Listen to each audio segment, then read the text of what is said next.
Ikaze ku makuru agezweho muri iri joro ryo kuwa 25 z'ukwa mbere 2024.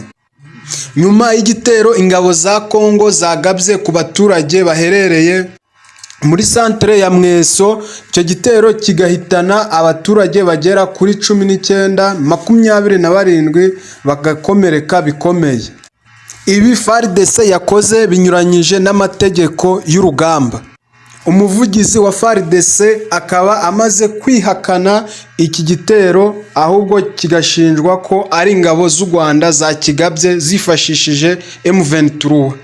Ibi byatangajwe n'umuvugizi w'ingabo za Fardc Nord Kivu,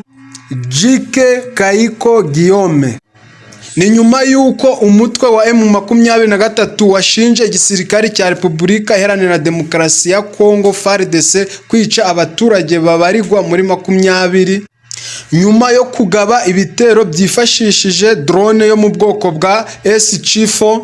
Fardc imaze iminsi yifashisha izi drone yaguze mu Bushinwa mu kugaba ibitero ku nyeshamba za M23.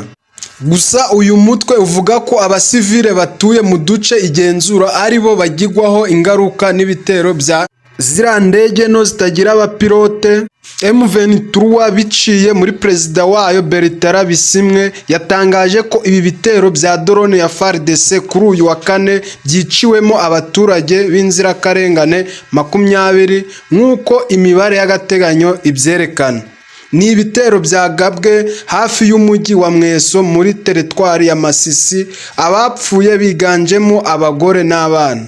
Kuva kuri uyu wa gatanu tariki ya 24 Mutarama, imigwano ikomeje gusakirana hagati ya Fardc n'abambari bayo FDLR, Wazalendo, abacancuro n'ingabo z'u Burundi, bashaka kwirukana M23 muri uyu mujyi w'ingenzi kuva mu mpera z'uyu mwaka ushize. Gusa uyu mutwe ukavuga ko nta na metero n'imwe ingabo za Repubulika Iharanira Demokarasi ya Congo n'abambari bazo bari babambura. Amafoto Bisimwa yashize ku rubuga rwe rwa X yerekana inzu z'abaturage ziri ku butaka nyuma yo kuraswaho na drone ya CH-4.